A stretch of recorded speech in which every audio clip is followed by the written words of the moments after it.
Hello everyone. How is everyone today? Is everyone okay? Okay, that's good.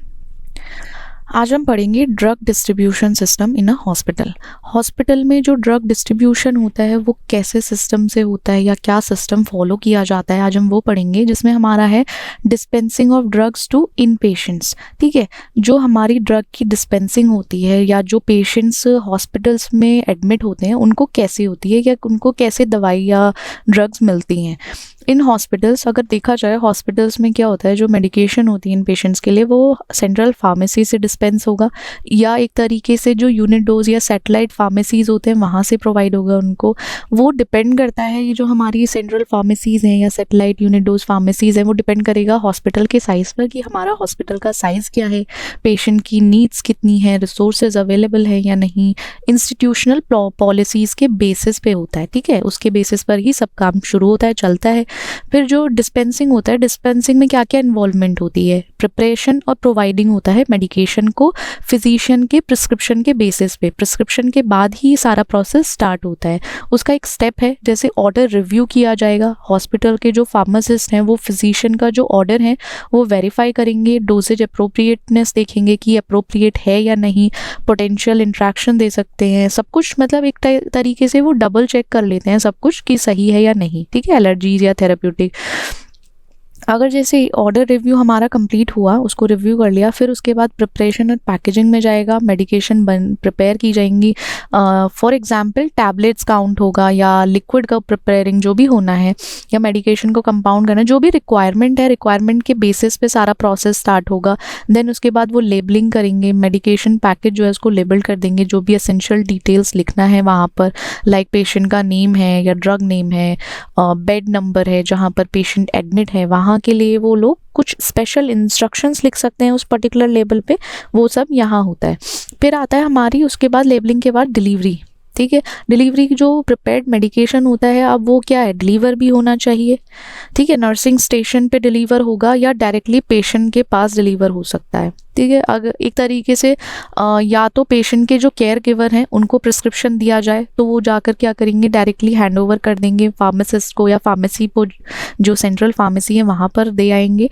देकर आने के बाद वो वहाँ से जो उनको मिलेगा, प्रिपेयर्ड मेडिकेशन मिलेगी, वो या तो नर्सिंग स्टेशन पर डिलीवर हो सकती है, डायरेक्ट अंदर ही अंदर सारा काम हो जाएगा, या फिर डायरेक्टली पेशेंट को डिलीवर होती है, जैसे डिस्ट्रीब्यूशन सिस्टम जो भी होता है हॉस्पिटल का सेटअप किया हुआ उसके बेसिस पर। जो फिर हमारा एडमिनिस्ट्रेशन होता है, नर्सेज हेल्प करती हैं, डिलीवरी हो गई, पेशेंट तक पहुंच गई मेडिकेशन, अब उसको एडमिनिस्टर कराना है मेडिकेशन, वो हमारी नर्सेज देखेंगी। एक तरीके से नर्सेज क्या करती हैं, उसको कंफर्म करती हैं कि जो प्रिस्क्राइब्ड ऑर्डर है वो पेशेंट चार्ट से मैच करता है या नहीं। पहले एडमिनिस्टर करने से पहले सब कुछ चेक करना पड़ता है, कभी कभी चांसेस हैं एरर हो सकता है, तो बट इसलिए डबल चेक करना बेटर है, वो सुटेबल है। फिर डॉक्यूमेंटेशन होगा, नर्सेज जो हो जो एडमिनिस्टर कराएंगी पेशेंट को, एडमिनिस्ट्रेशन के बाद नर्सेज रिकॉर्ड्स रखती हैं, टाइम रिकॉर्ड्स रखती हैं कि पर्टिकुलर इस टाइम पर, लाइक मॉर्निंग 9-5 AM पर उसको पर्टिकुलर डोज दी गई है इस चीज़ की, उसका रिकॉर्ड रखा जाएगा, टाइम का रेलेवेंट डिटेल्स रखी जाएंगी, पेशेंट के मेडिकल रिकॉर्ड्स रखे जाएंगे कि एक्यूरेटली ट्रैकिंग हो पाए। ठीक है, ये सब होता है हमारे किस सिस्टम में, जब भी कभी डिस्पेंसिंग होनी हो ड्रग पेशेंट को। ठीक है, डिस्पेंस होकर पेशेंट के पास ही जाना है, तो वो सब यहाँ पर होता है। अब आप देखो, ड्रग डिस्ट्रीब्यूशन सिस्टम का भी टाइप है हॉस्पिटल में, डिपेंड करता है किस बेसिस पे जाएगा। जैसे बहुत सारे डिस्ट्रीब्यूशन सिस्टम हैं जो एम्प्लॉय किए गए हैं या लाइक रखे गए हैं हॉस्पिटल में, जिससे कि ऑप्टिमाइज हो सके जो मेडिकेशन मैनेजमेंट है, क्योंकि देखो हर चीज़ पर काम करने की ज़रूरत है। ड्रग डिस्ट्रीब्यूशन के टाइप्स भी हैं, जैसे हमारा कुछ फैक्टर्स होते हैं हॉस्पिटल साइज़ के बेसिस पे, रिसोर्सेज के बेसिस पे, या पेशेंट की जो नीड है उसके बेसिस पे टाइप्स बनाए गए हैं ड्रग डिस्ट्रीब्यूशन के लिए। ठीक है, ड्रग डिस्ट्रीब्यूशन का जो पहला टाइप होता है वो इंडिविजुअल प्रिस्क्रिप्शन ऑर्डर सिस्टम होता है। यहाँ क्या होता है, जो प्रोसेस स्टार्ट होगा, जो मेडिकेशन है वो रिसिप्ट के बेसिस पे लाइक डिस्पेंस की जाएगी। ठीक है। या फिर जैसे आप समझो जो इंडिविजुअल प्रिस्क्रिप्शन था पेशेंट का, उसके बेसिस पे हमारा प्रिस्क्रिप्शन के बेसिस पे मेडिकेशन डिस्पेंस की जाएगी। एडवांटेजेस यहाँ ये आ जाता है कि पर्सनलाइज मेडिकेशन मैनेजमेंट हो पाता है, ठीक है, मेडिकेशन का वेस्टेज जो होना था वो कम हो जाता है। और डिसएडवांटेज ये है कि अगर इंडिविजुअल प्रिस्क्रिप्शन ऑर्डर चलना स्टार्ट हो गया, अगर एक एक ऑर्डर होना शुरू हो गया, वहाँ टाइम कंज्यूमिंग है। फार्मेसी स्टाफ ना इंडिविजुअल प्रिस्क्रिप्शन पे बहुत ज़्यादा लंबा समय लग जाएगा, टाइम कंज्यूम होगा, तो ये हमारा एक डिसएडवांटेज फैक्टर है। फिर increase potential for errors due to manual process. कभी कभी क्या होता है, जब मैनुअल प्रोसेस होता है तो पोटेंशियल एरर इंक्रीज होने के चांसेस ज़्यादा होते हैं, ठीक है, क्योंकि जब बहुत ज़्यादा मैनुअल वर्क होता है या मैनुअली प्रोसेस करना पड़ता है तो कुछ ना कुछ कहीं ना कहीं कोई चीज़ छूट जाती है, कोई चीज़ रह जाती है, तो वहाँ पे ये एक डिसएडवांटेज होता है। फिर आता है हमारा floor stock system. Floor stock system में क्या होता है, कोई भी कॉमन मेडिकेशन है वो बल्क में नर्सिंग यूनिट्स में होती है, ठीक है, स्टोर रहती है, जहाँ नर्सिंग यूनिट रहता है वहाँ पे बल्क में रहती हैं, जहाँ पर सिर्फ नर्सेज को एक्सेस मिलता है, जिनको एडमिनिस्टर कराना है उनको वही नर्सेज वहाँ से ले सकती हैं, ठीक है, फ्लोर स्टॉक से। पर्टिकुलरली आप समझो कि जैसे ग्राउंड फ्लोर पर एक लाइक प्रोवाइड कर रहा है सेंट्रल फार्मेसी हमारा, वहीं पर हमारा फ्लोर स्टॉक है, फ्लोर स्टॉक में फर्स्ट फ्लोर पर मानो वहाँ पे नर्सिंग यूनिट है, वहाँ से वो डायरेक्टली ले सकते हैं। तो एक तरीके से ये थोड़ा सा एडवांटेजेस हो जाता है कंपैरेटिवली इंडिविजुअल प्रिस्क्रिप्शन में। इसमें क्या होता है, एडवांटेज ये होता है इमीडिएट अवेलेबिलिटी हो जाती है मेडिकेशन की, फार्मेसी का वर्कलोड कम हो जाता है जब डिस्पेंसिंग के टाइम पे आता है। डिसएडवांटेज ये होता है हायर रिस्क होता है मेडिकेशन एरर का, चांसेस है मेडिकेशन एरर ज़्यादा हो या ड्रग डाइवर्जन हो जाए। और थोड़ा सा ना लाइक जो हमारा इन्वेंटरी कंट्रोल मैनेजमेंट है या एक्सपायरेशन मैनेजमेंट है, वहाँ पर कुछ ना कुछ थोड़े से चैलेंजेस आते हैं, क्योंकि फ्लोर स्टॉक मेंटेन करना उसके लिए पर्टिकुलर एक मैनेजमेंट हेड होना चाहिए जो सब कुछ देखेगा। वहाँ पे एक थोड़ा सा ये चांसेस हैं कि पर्सनल इंक्रीज़ करना पड़े, वहाँ पर एक पर्सन होना चाहिए जो इसकी देखभाल भी करेगा, अगर डिसएडवांटेज के बेसिस पे देखा जाए। यूनिट डोज सिस्टम होता है, जो मेडिकेशन है वो डिस्पेंस होंगी सिंगल डोज पैकेजेस में, ठीक है, सिंगल डोज पैकेजेस में डिस्पेंस की जाएंगी, जहाँ पर स्पेसिफिक पेशेंट के बेसिस पर वो लेबल की जाएंगी, एडमिनिस्ट्रेशन टाइम पर लाइक लेबल किया जाएगा। सोचो एक यूनिट डोज में हमारा मॉर्निंग की है, ठीक है, मॉर्निंग में जो देना है वहाँ पे उन्होंने टैबलेट्स रख दी हैं, वो हो सकता है एक तो सिंगल डोज में हमारा पैकेज ये मॉर्निंग में जाएगा, फिर इवनिंग का अलग है एक पैकेज, फिर अलग हो गया। तो यहाँ ये क्या करता है, एक तरीके से ना सेटअप कॉस्ट को इंक्रीज कर सकता है। अगर इसका एक डिसएडवांटेज देखोगे, आप खुद सोचो कि अगर एक एक करके बनाया जाए इन पेशेंट्स के लिए, तो इन पेशेंट्स को ये थोड़ा सा लाइक कॉस्टली पड़ जाएगा। एडवांटेज ये है कि पेशेंट की सेफ्टी इन्हांस हो सकती है, यहाँ पे चांसेस हैं, चांसेस नहीं ऑलमोस्ट श्योर है कि वो एनहांस होगा पेशेंट की सेफ्टी, क्योंकि देखो अगर एक पैकेज में कोई ड्रग डिलीवर हो रही है तो आप सोचो वहाँ एरर तो नहीं होगा, पर्टिकुलरली देखकर ही रखा जाएगा जो भी रखा है उसमें, और मेडिकेशन एरर के चांसेस कम हो जाएंगे। वहीं जो हमारा इन्वेंटरी कंट्रोल होता है या वेस्ट रिड्यूस होता है, वो थोड़ा सा वहाँ पे आप देखोगे इम्प्रूवमेंट होगा, वहाँ मैनेजमेंट में भी एक तरीके से इम्प्रूवमेंट हो जाएगा। फिर डिसएडवांटेज वही इनिशियल सेटअप कॉस्ट लगेगा, वो बढ़ जाता है। फार्मेसी रिसोर्सेज थोड़ा ज़्यादा रिक्वायरमेंट हो जाती है, जैसे अब इंडिविजुअली देखो यूनिट डोज के मॉर्निंग डोज का अलग है, इवनिंग का अलग है, नून का अलग है, यहाँ मॉर्निंग हो गया, ये नून है, ये इवनिंग है। अब सोचो एक एक यूनिट डोज प्रिपेयर की जा रही है, इसकी पैकेजिंग और लेबलिंग अलग होगी, एक्स्ट्रा रिक्वायरमेंट होगा, रिसोर्सेज जो है वो एक्स्ट्रा यूटिलाइज होगा, ज़्यादा यूज़ करना पड़ेगा वहाँ पर। फिर हमारे ऑटोमेटेड डिस्पेंसिंग कैबिनेट्स आते हैं, एक तरीके से ऑटोमेटेड से आप समझो कि कुछ ना कुछ इलेक्ट्रॉनिक हो रहा है। इलेक्ट्रॉनिक ड्रग स्टोरेज डिवाइस होती है, वो नर्सिंग यूनिट में होती है, ठीक है, उसको आप कहाँ देखोगे, नर्सिंग यूनिट पर देखोगे। इलेक्ट्रॉनिक ड्रग स्टोरेज डिवाइस वो क्या करेगी, मेडिकेशन डिस्पेंस करेगी, किसके थ्रू, ऑथराइज एक्सेस। अगर कोई सोचो आप चीफ नर्स है या पर्टिकुलर डिपार्टमेंट की कोई चीफ नर्स है, वही उसको ऑथराइजेशन है, वह उसी को परमिशन है, उसी को एक्सेस है कि वही डिस्पेंस के लिए काम करेगी कि मेडिकेशन डिस्पेंस होनी है। इससे ये है इमीडिएट एक्सेस मिल जाता है मेडिकेशन के लिए कि ज़्यादा वेट नहीं करना पड़ता, और सिक्योरिटी भी और मेडिकेशन का ट्रैकिंग भी इजीली हो पाता है। कि एक तो होता है ना, कुछ ऐसी ड्रग्स होती हैं जिनको बहुत सिक्योरिटी के बेसिस पे रखा जाता है, आप उसको नॉर्मली नहीं यूज़ कर सकते, उसके लिए प्रॉपर गाइडेंस, और अगर कोई ज़्यादा उसको इनटेक कर ले या यूज़ कर ले तो चांसेस हैं एडिक्शन के, तो वो अवॉइड हो, इसलिए सिक्योरिटी की ज़रूरत होती है। मेडिकेशन को ट्रैक कर सको कि कितना पर्टिकुलर मेडिकेशन यूज़ हुआ है। कभी कभी क्या होता है कि एक नर्स ने, जो चीफ नर्स है, उन्होंने भी डिस्पेंस कर दिया मेडिकेशन, एडमिनिस्टर करा दिया, फिर एक और एक्स्ट्रा नर्स है, सोचो आरएन है कोई भी, या एलआरएन है, ठीक है, तो वो क्या करेंगे, जो एक दूसरे के अंडर है, बाय चांस अगर इन्होंने भी दे दिया, इनको भी दे दिया इन्होंने, तो दोनों ने दे दिया, वहाँ पे टॉक्सिसिटी एडवर्स रिएक्शन हो जाएगा। तो हम ट्रैक कर सकते हैं कि पर्टिकुलर मेडिकेशन यूज़ हो चुका है या नहीं। अरे चीफ नर्स ने ले लिया तो रजिस्टर्ड नर्स को लेने की ज़रूरत नहीं है, मतलब 2 नर्सेज इंडिविजुअली, यहाँ पे एक ना लाइक सिक्योरिटी भी बढ़ती है, ट्रैकिंग भी हो जाती है कि उसको दोबारा से ड्रग ना दी जाए या गलती से ना दिया जाए। डिसएडवांटेज क्या होता है, एक देखो हर चीज़ का एडवांटेज डिसएडवांटेज है, अगर इलेक्ट्रॉनिक ऑटोमेटेड है इसका भी एक डिसएडवांटेज है, इस पर हाई इनिशियल इन्वेस्टमेंट होनी चाहिए, साथ ही साथ उसका मेंटेनेंस कॉस्ट लगता है, मेंटेनेंस ज़रूर होनी चाहिए क्योंकि इलेक्ट्रॉनिक है तो उसका कुछ ना कुछ सर्विसिंग होगी मेंटेनेंस के लिए। स्टाफ ट्रेनिंग होती है, इसके लिए आपको पर्टिकुलरली स्टाफ को ट्रेनिंग देना पड़ेगा, कैसे करना है, उनको प्रोटोकॉल्स एडेरेंस होना चाहिए, एडेरेंस टू प्रोटोकॉल फॉलो करने हैं किस तरीके से, थोड़ा सा चैलेंजिंग हो जाता है, एक्स्ट्रा आउटपुट लगाना पड़ता है यहाँ पर। फिर हमारा जो सेंट्रलाइज सिस्टम है और डिसेंट्रलाइज सिस्टम है उसमें क्या डिफरेंस है। जैसे जो हमारी सेंट्रलाइज फार्मेसी होती हैं वो डिस्पेंसिंग कहाँ करती हैं, सब डिस्पेंसिंग होती है कहाँ से, मेन फार्मेसी से, ठीक है। एक हमारा पूरा मान लो ये हॉस्पिटल है, हॉस्पिटल के सेंट्रलाइज में एक फार्मेसी होगा, वही सारे मेन फार्मेसी का काम करेगा, वहीं से सारी डिस्पेंसिंग होगी। एक तरीके से ये देखा जाए, आप खुद सोचो अगर ऐसे एक कंसोलिडेटेड कंट्रोल, ये आप हॉस्पिटल मैनेजमेंट या फार्मेसी मैनेजमेंट के लिए तो सही है, बट ये मेडिकेशन डिले भी हो सकती है क्योंकि बहुत सारा एक साथ काम चल रहा होता है। जब एक साथ काम होगा तो डिले भी हो सकता है, कुछ लंबे समय तक आपको प्रिस्क्रिप्शन फिल करने में नंबर लग सकते हैं, लाइक 200 नंबर तक, अगर इतने ज़्यादा पेशेंट है तो चांसेस हैं ज़्यादा टाइम लग जाए, ठीक है। डिसएडवांटेज हो जाता है एक मेडिकेशन डिलीवरी में, डिले हो सकता है। डिसेंट्रलाइज्ड फार्मेसीज जो होती हैं, या आप बोलो कि फार्मेसी सैटेलाइट फार्मेसीज होती हैं, वो पूरे हॉस्पिटल्स में होती हैं, हॉस्पिटल में होगी। हमारा एक हॉस्पिटल है, इसका एक फ्लोर ये है, 2 फ्लोर है, तो पर्टिकुलर इस फ्लोर पर एक फार्मेसी है, एक इस पर फार्मेसी है। तो सैटेलाइट फार्मेसी होने का फ़ायदा ये होता है डिलीवरी फास्ट हो जाती है, कम्युनिकेशन क्लिनिकल स्टाफ के बीच में अच्छा रहता है जो फ्लोर के बेसिस पे अगर देखा जाए।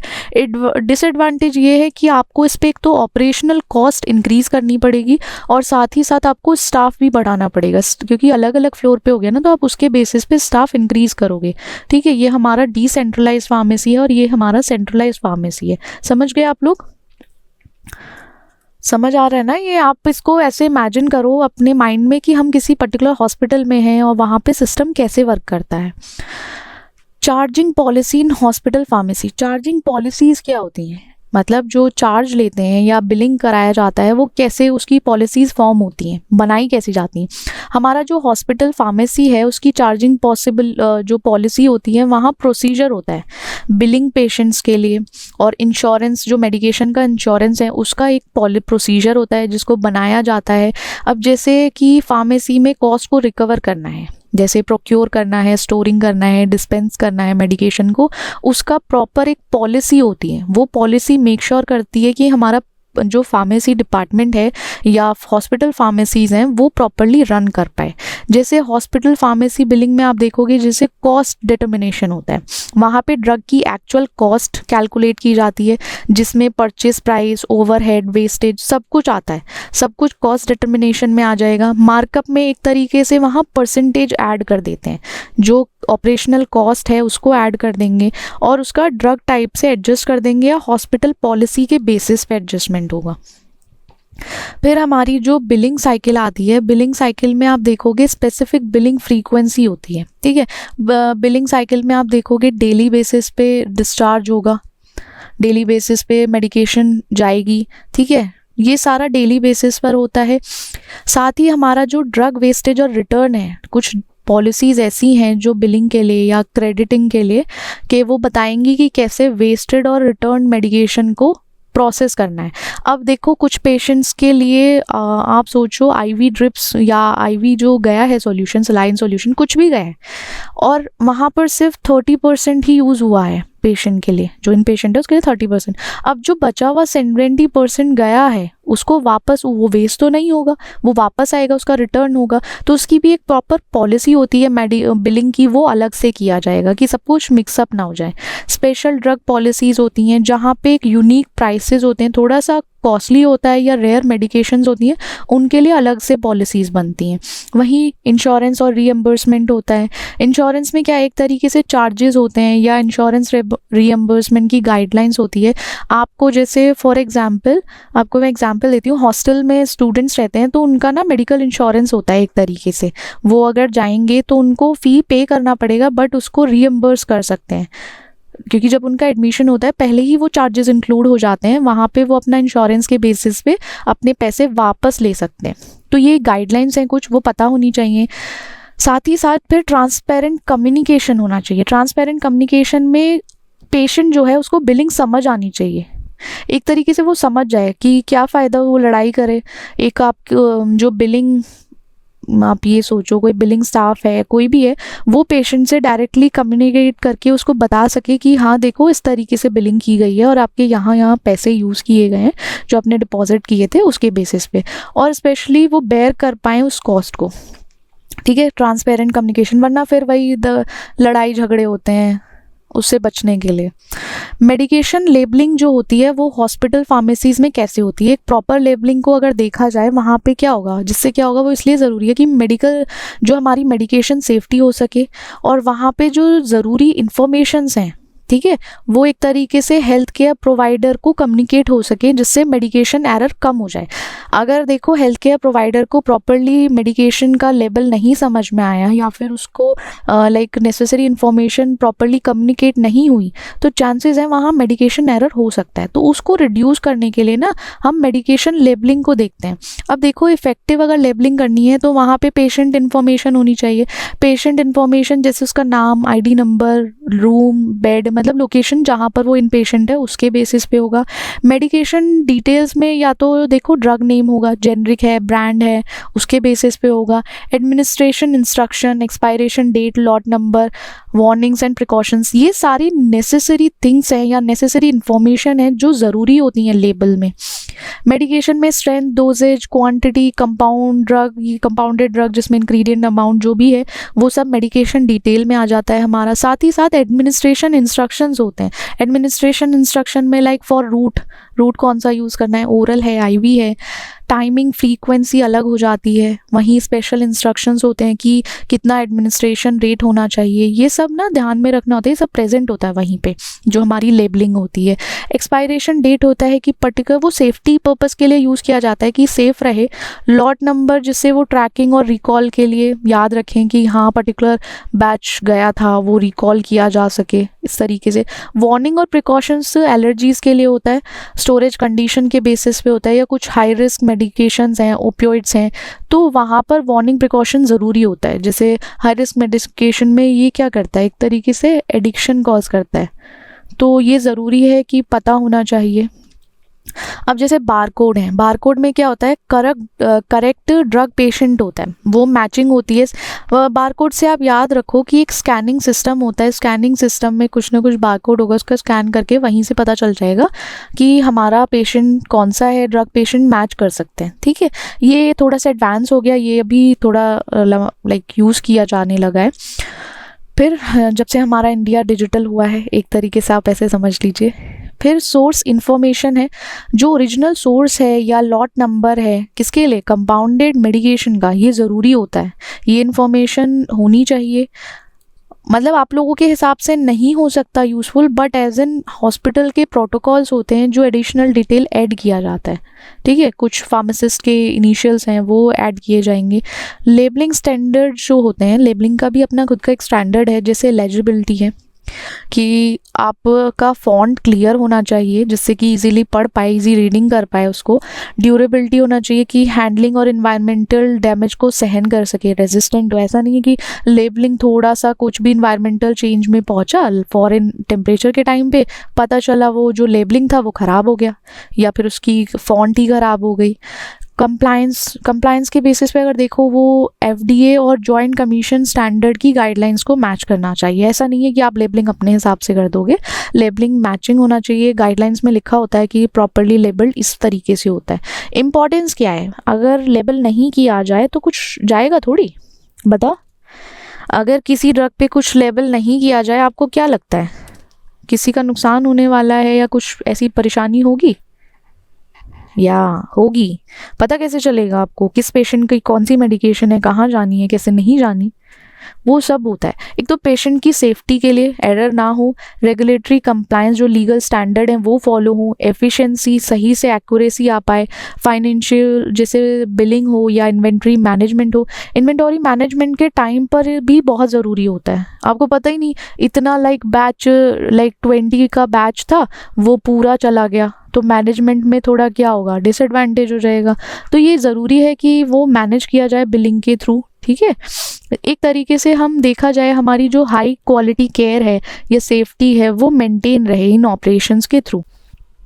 अब जैसे डिस्पेंसिंग होता है ड्रग का, वो एम्बुलेटरी पेशेंट्स के लिए क्या होता है, ठीक है। आप इसको एम्बुलेटरी पढ़ो या एम्बुलेटरी पढ़ो, दोनों सेम है, आप समझ जाओगे आई गेस। जो पेशेंट्स होते हैं एम्बुलेटरी पेशेंट्स होंगे वो केयर रिसीव करते हैं विदाउट हॉस्पिटल एडमिशन के। उनको ज़रूरत नहीं है कि हॉस्पिटल में एडमिट किया जाए, वो डायरेक्टली एम्बुलेटरी पेशेंट्स एक तरीके से केयर रिसीव कर सकते हैं। आप आउट पेशेंट क्लिनिक विजिट कर सकते हो, या कोई भी पेशेंट है वो आउट पेशेंट क्लिनिक विजिट कर सकता है। फॉर एग्जांपल ओपीडीज रन की जाती हैं।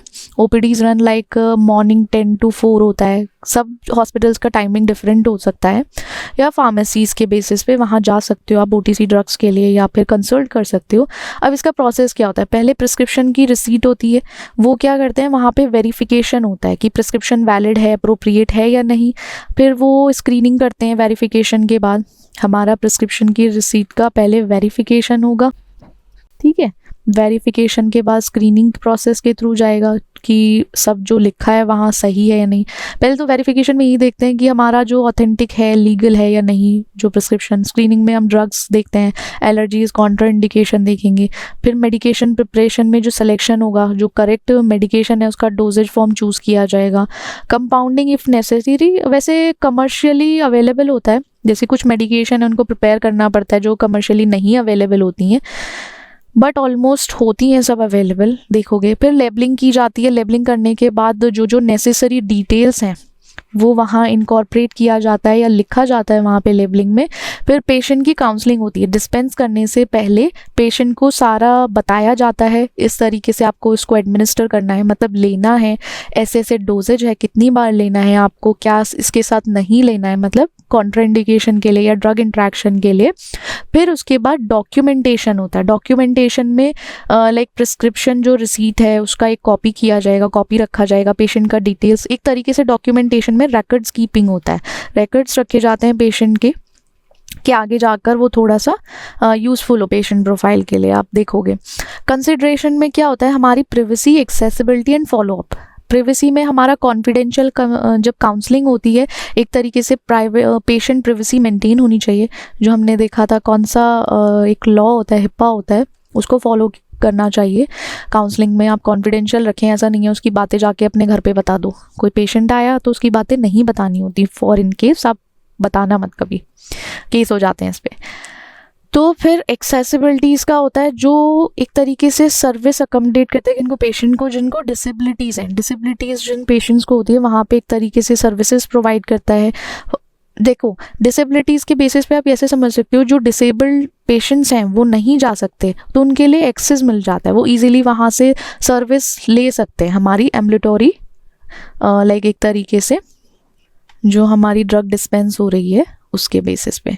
फिर फॉलो अप होता है। पेशेंट्स को ना एक तरीके से एनकरेज करना चाहिए कि हमारा कोई भी एडवर्स इवेंट उनको लगा है या कोई कंसर्न है वो आकर रिपोर्ट करें। जो एम्बुलेटरी डिस्पेंसिंग ड्रग का एक प्रोसेस है एक तरीके से फार्मेसी का, वो आके उनको बताएं कि उनको पर्टिकुलर एक एडवर्स इफेक्ट लगा है जो इन्फॉर्मेशन में नहीं था, या कोई ऐसा कंसर्न है जो उनको लगता है कि इसकी वजह से।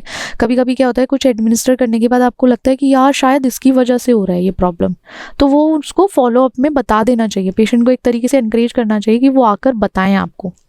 अब कुछ कंट्रोल ड्रग्स होती हैं, कुछ गवर्नमेंट एजेंसीज के थ्रू रेगुलेट की जाती हैं। फॉर एग्जांपल ओपियोइड्स हैं या बेंजोडाइजेपिन हैं जो कंट्रोल ड्रग्स के अंदर आते हैं। यहाँ पे एक तरीके से सब्सटेंसेस को बेसिस पे करते हो, ये एक सब्सटेंस है जो एडिक्शन भी कॉज कर सकता है, या कुछ ऐसे रिएक्शंस हो सकते हैं इनके, बहुत हार्मफुल रिएक्शंस, एडिक्शंस के साथ हेल्यूसिनेशन, बहुत अलग अलग चीज़ें हैं। तो इनको कंट्रोल ड्रग को कि इनका अब्यूज़ ना हो या कोई इन पे डिपेंड ना हो, वही एडिक्शन और लाइक उस पर, तो वो गवर्नमेंट एजेंसीज देखती हैं। अब इसमें रेगुलेटरी वर्क क्या होता है, एक तो शेड्यूल्स होते हैं, ठीक है, आपने जूरिस्प्रूडेंस में पढ़े होंगे। हमारी ड्रग ना शेड्यूल्स के बेसिस पे क्लासिफाई की जाती है, जिससे कि आप देखोगे कि ऑन एब्यूज़ पोटेंशियल, ठीक है, जो 1 to 5 होती हैं यूएस में शेड्यूल ड्रग्स, वो आती हैं इसके अंदर। और लीगल कंप्लायंस में लॉज के अकॉर्डिंग जो भी कंट्रोल सब्सटेंसेस एक्ट है उसको फॉलो अप होना चाहिए, फॉलो करना चाहिए। इनका भी एक प्रोसेस होता है, आप इनको बिना ऐसे ही नहीं डिस्पेंसिंग प्रोसेस सेम रहेगा, सबका सेम ही होता है, बट इसमें हमें क्या करना होता है, कुछ रिस्ट्रिक्शंस होते हैं और कुछ वैलिड प्रिस्क्रिप्शन रिक्वायरमेंट होती है, जैसे प्रिस्क्रिप्शन रिसीव्ड है। यहाँ प्रिस्क्रिप्शन बहुत ज़रूरी है। Without prescription you can not give any such medication to the patient, ठीक है, वहाँ पोटेंशियली अब्यूज़ हो सकता है किसी भी उसका, ठीक है। फिर यहाँ पे वैलिड प्रिस्क्रिप्शन होना चाहिए, डेट, पेशेंट इन्फॉर्मेशन। ऐसा नहीं है कि पेशेंट किसी और इन्फॉर्मेशन के साथ आपके पास आ जाए, तो वो सब चेक करें, फिजिशियन को चेक करें कि पर्टिकुलर फिजिशियन वैलिड है या नहीं। रेस्ट्रिक्शंस होते हैं, कुछ शेड्यूल ऐसे होते हैं जो प्रोहिबिट करते हैं रिफिल्स को।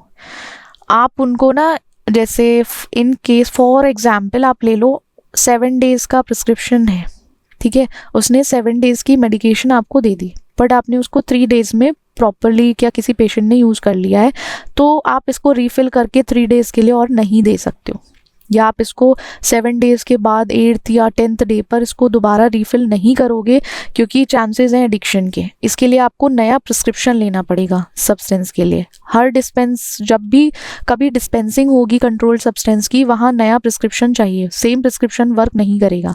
वेरिफिकेशन होगा, ऑथेंटिसिटी चेक किया जाता है कि प्रिस्क्रिप्शन लेजिटिमेट है या नहीं।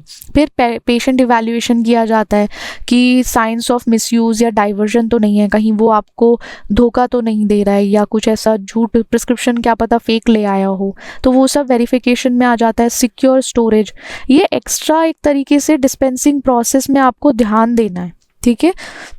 डिस्पेंसिंग प्रोसेस हमारा सेम है जो सब में होता है, बट ये एक्स्ट्रा पॉइंट्स हैं जो हमें ध्यान में रखने हैं कंट्रोल सब्सटेंस के टाइम पर। एक फार्मेसी फार्मेसी सिक्योरिटी के टाइम पे ये कंट्रोल सब्सटेंस ना लॉक्ड अप होने चाहिए। कुछ कैबिनेट्स लॉक हैं या सेफ हैं, वहाँ स्टोर कर सकें जहाँ पे पर्टिकुलर पर्सन का या फिर कुछ जो पर्सनल हैं या फिर कुछ ऑथराइज्ड पर्सन्स हैं, वो ही सिर्फ उसको एक्सेस कर सकते हैं। ये कंट्रोल सब्सटेंसेस में होता है। एडिक्शन के टाइम पे थोड़ा थेफ्ट के चांसेस होते हैं कि कुछ लोग चुरा लेते हैं, एडिक्शन तो कुछ भी करा सकता है। एक्सेस कंट्रोल जो होता है ऑथराइज पर्सनल के लिए होगा। फिर रिकॉर्ड कीपिंग में इन्वेंट्री लॉग्स होगा, वो क्वांटिटी रिसीव, डिस्पेंस, रिमेनिंग, ये सब मेंटेन होना चाहिए। कितना आपके पास आया था, लाइक फॉर एग्जांपल 10 बैच में आया था, उसमें से आपने 5 डिस्पेंस कर दिया और 5 ही बचा है। आप ऐसे नहीं दिखा सकते 10 में आया था 5 दे दिया और पता नहीं रिमेनिंग में शायद 4 या 3 पड़ा हुआ है। नहीं, आप ऐसा नहीं कर सकते हो, क्योंकि ये थोड़ा पोटेंशियली अब्यूज़ में यूज़ किया जा सकता है, या फिर किसी को इसका लंबे समय तक यूज़ करने पर एडिक्शन हो सकता है, गलत तरीके से यूज़ कर सकता है।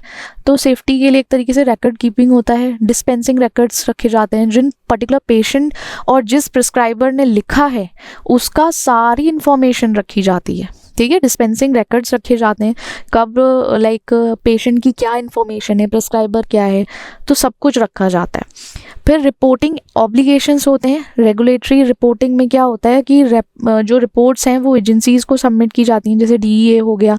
मॉनिटरिंग प्रोग्राम होता है, वहाँ पे prescription drug monitoring program run किए जाते हैं जिससे डिस्पेंसिंग ट्रैक की जाती है कि इतना जो सर्कुलेशन हुआ है पर्टिकुलर कंट्रोल सब्सटेंस का वो ट्रैक किया जाता है, उनको मॉनिटर किया जाता है जस्ट फॉर पेशेंट सेफ्टी। ठीक है, कभी कभी क्या होता है, अगर पेशेंट को ज़्यादा पेन हो और वो अनबेरेबल पेन हो रहा है तो वो लोग ना थोड़ा डोज ले लेते हैं ज़्यादा, थोड़ा रिलैक्स होने के लिए, या फिर उसको थोड़ा सा बेटर फील कर पाए, तो एक तरीके से वहाँ चांसेस होते हैं। इसलिए डिस्पेंसिंग थोड़ा सा ध्यान देना पड़ता है कंट्रोल सब्सटेंस में। पेशेंट काउंसलिंग होनी चाहिए, उन्हें पता होना चाहिए सेफ यूज़ इंस्ट्रक्शन क्या है, प्रिस्क्राइब डोजेज के बेसिस पर इतना ही डोज उनको लेना है। रिस्क के डिस्कशन होने चाहिए कि अगर आप इससे ज़्यादा लोगे तो एडिक्शन भी हो सकता है, इसके साइड इफ़ेक्ट्स भी हो सकते हैं। ठीक है, लॉन्ग टर्म साइड इफ़ेक्ट्स हो जाएंगे। स्टोरेज और डिस्पोजल में हो जाता है, एडवाइस किया जाता है ये मेडिकेशन सिक्योर और प्रॉपर डिस्पोजेबल मेथड के थ्रू जाना चाहिए। आप इसको स्टोर भी एक प्रॉपर गाइडेंस के थ्रू ही करोगे और डिस्पोज भी इसको एक प्रॉपर मेथड के थ्रू करोगे। फिर कुछ स्पेशल कंसिडरेशंस आते हैं, जैसे इमरजेंसी डिस्पेंसिंग है, वहाँ प्रोसीजर्स हैं डिस्पेंसिंग के लिए विदाउट प्रिस्क्रिप्शन। अगर कोई पर्टिकुलर इमरजेंसी है उसमें विदाउट प्रिस्क्रिप्शन इसको डिस्पेंस किया जा सकता है, बट उसकी लीगल गाइडलाइंस होती हैं, गाइडलाइंस फॉलो करनी पड़ती हैं। कोई भी चीज़ आप बिना प्रिस्क्रिप्शन के नहीं दे सकते हो अनटिल एंड अनलेस कोई स्पेशल केस है, तब कुछ एथिकल रिस्पॉन्सिबिलिटीज़ आती हैं, जैसे पेन मैनेजमेंट के टाइम पे। पेन मैनेजमेंट जो अभी बताया ना, जिनको ज़्यादा पेन होता है वो चांसेस हैं वो ज़्यादा ले लें, क्योंकि देखो दर्द जब बर्दाश्त नहीं होता तो कुछ ना कुछ सहारा लेते हैं लोग। अब कुछ लोग अल्कोहल ले लेते हैं, कुछ क्या बोले उनको, ऐसे सब्सटेंस ले लेते हैं जिससे चांसेस हैं कि वहाँ पे एक तरीके से एडिक्शन हो जाए, या फिर कुछ एक तरीके से पोटेंशियली अब्यूज़ बोल सकते हो आप, ड्रग अब्यूज़।